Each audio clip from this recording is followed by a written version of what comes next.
Puny mortals. They're not gonna last that long. Oh.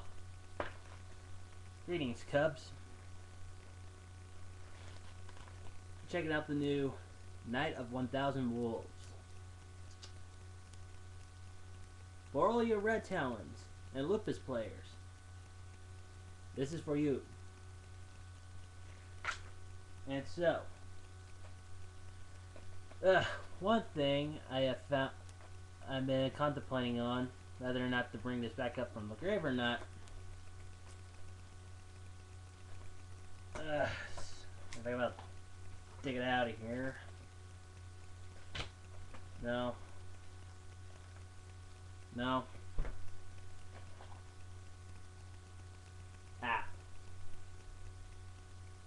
Underworld. Yes, I guess the special edition.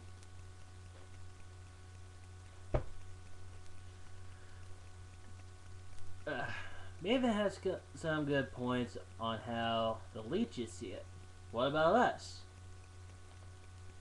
Best drinking team ever.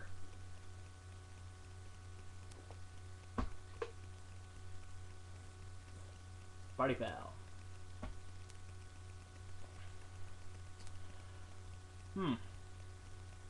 What about us? She does raise some good points. But fails to grasp one thing.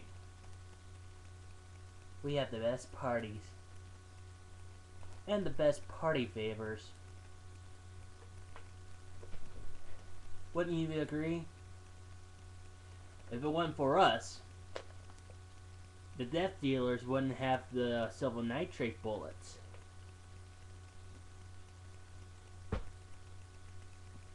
Pretty much. Underworld as a whole, it's not just about, like she said, it wasn't just about the Death Dealers versus the werewolves, but just the whole struggle across the ages. Unlike the Maven, who shall probably at some point we'll probably review it, but I'm gonna do all the movies in one shot.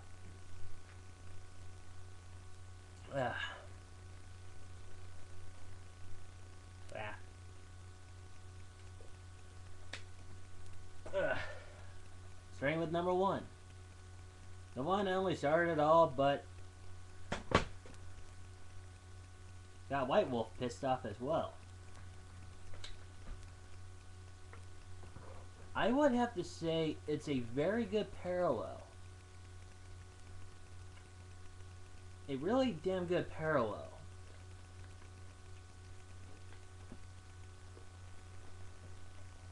They introduced some concepts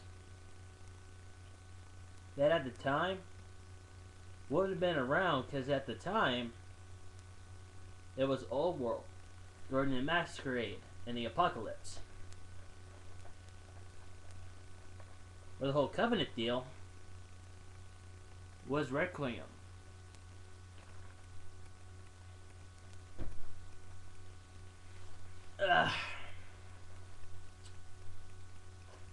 Another point that she does bring up that with us, it's disposal via the game logic.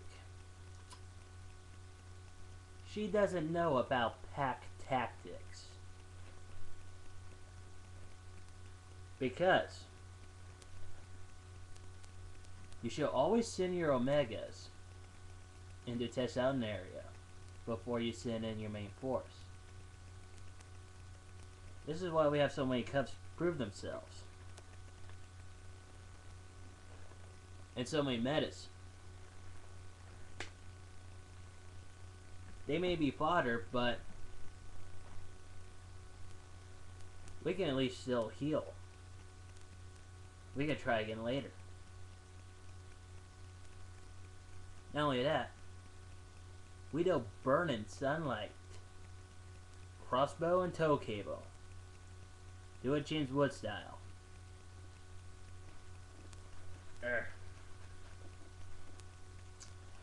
Number 2, I feel it's the weakest of the 4, or the current 4.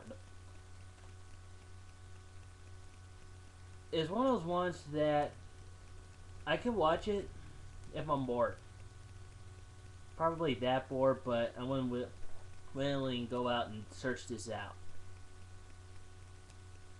They do introduce our first, or at least our first, in the Underworld series, William.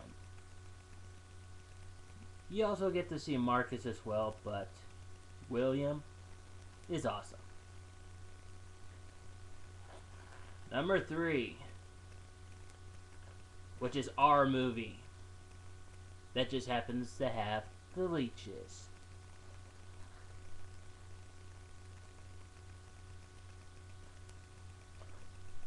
It is definitely our movie. It does show the best how the leeches do their politics, but you can tell without a doubt that Lucian is Alpha.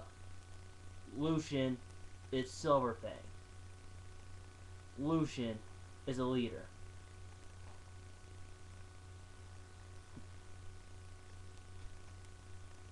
It's just awesome. Awesome, awesome, awesome.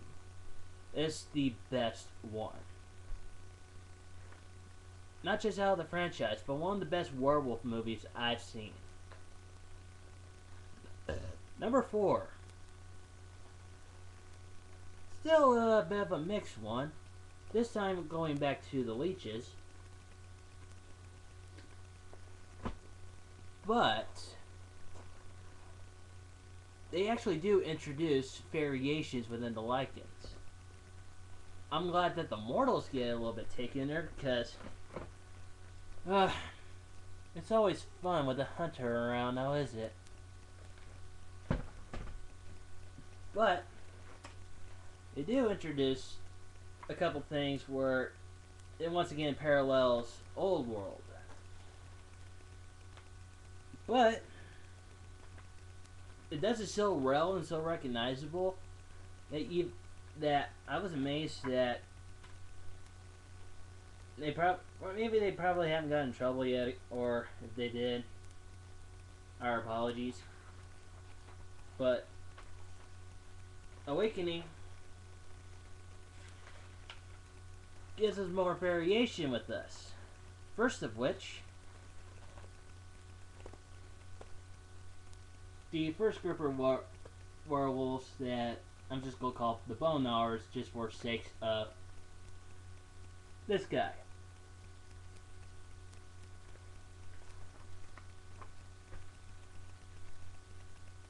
It is hard to find food, especially in a city where where not only the hunters control it, they know everything's out there. And the other,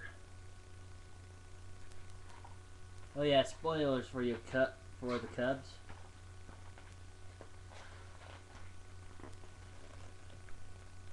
The Glasswalkers, which not only they were the main antagonists, but they were the ones who broke the veil to thin out the leeches. Very ballsy, very awesome tactic. The enemy of my enemy is my friend, you know. Until number 5 comes out, or if it isn't on the way, I'm still going to watch it. It's an enjoyable series. It's one of those ones, if I wanted to nitpick on which movies, I would go with 1, 3, 4, and if I have to, 2, just as like the last movie. But it is a good series. Go check it out. And there's one thing I could agree with Lupa is there's nothing wrong to getting in touch with your inner animal, but